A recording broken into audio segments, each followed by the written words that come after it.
Jorge Amado, também li muito. Agora, dentro... Você quer fazer uma pergunta? Tem muitas, né? É dentro desse assunto ou fora? Bom, focalizando a questão da literatura, eu perguntaria ao Esdras como é que, agora no seu caso, você como escritor, não mais como leitor, você como escritor, como é que você coloca a sua literatura, a literatura feita por você, dentro da literatura brasileira? Olha, eu faço romance urbano, porque eu gosto de cidade grande. Eu detesto cidade pequena, eu detesto montanha, detesto fim de semana assim, Teresópolis, Petrópolis, eu tenho pavor dessas coisas. Para mim, montanha e campo é um lugar onde os frangos passeiam cruz. Eu prefiro frango assado na mesa. Então, eu gosto do cheiro da rua, da grande cidade. Eu morei em Brasília. Quando voltei para o Rio, a ruazinha que eu morava aqui no Flamengo, os cheiros me alucinavam. Sim. Então eu adoro. Você vai na rua, tem mulher feia, mulher bonita, Sim. tem cachorro. Então a cidade grande me atrai.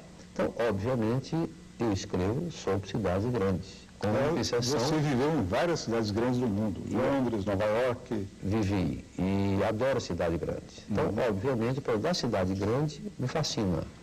Eu gostaria de botar no romance tudo que uma cidade grande oferece. Sim. Seja ela Londres, que tem um romance a respeito, chamado Jogos da Madrugada, seja Rio, tem vários romances sobre o Rio, e naturalmente eu entro numa linha que começou com o Antônio de Almeida, Machado de Assis, Nino Barreto, é o romance urbano. Sim. Então eu falo daquilo que eu conheço ou tento conhecer. E você se sente mais confortável com esse tema do romance urbano, carioca? Não é confortável, que o Rio de Janeiro é uma cidade fantástica. O meu grande sonho adolescente era ter meu nome na lista telefônica do Rio de Janeiro. Você conseguiu isso?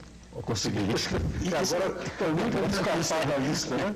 Agora tentando escapar da lista. Tentando escapar. Foi muito Se difícil. houvesse lista, né? Então o Rio de Janeiro sempre me atraiu, sempre me fascinou. Agora, Esdras, por quê? Eu quero voltar um pouco ainda. Por que você resolveu ser escritor? O que o levou a escrever um livro?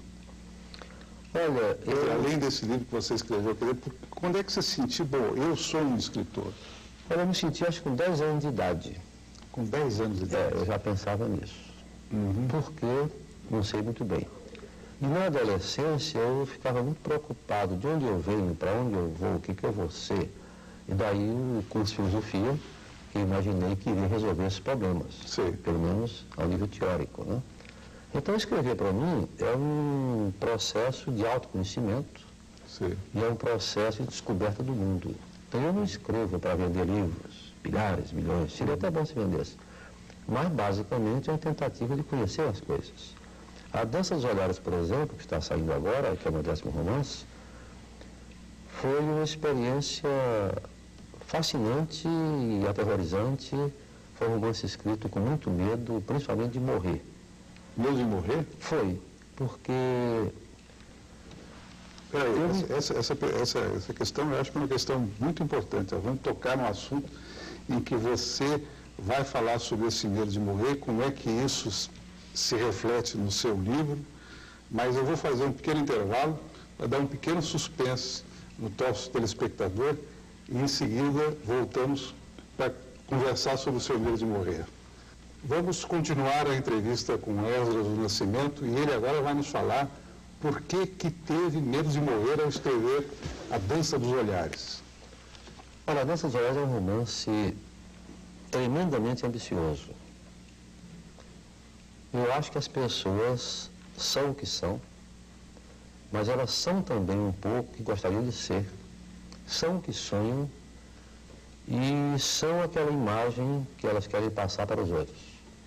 Ao mesmo tempo, o outro também é um conjunto de pessoas.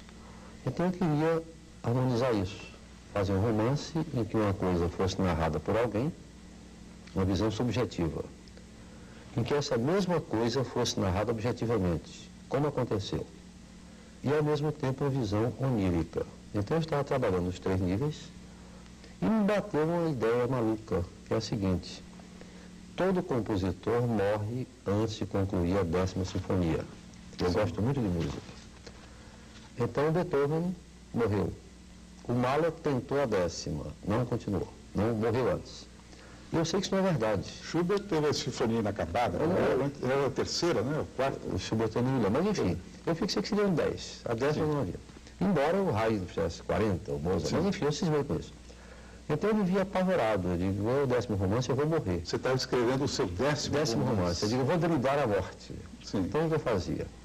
Digo, não, ela não está vendo, aí eu escrevia 10 horas direto. Dizia, não, a morte está atenta. Eu dava um tempo, 3 dias sem escrever, escrevia assim meia hora e parava. Aí depois digo, não, a morte continua.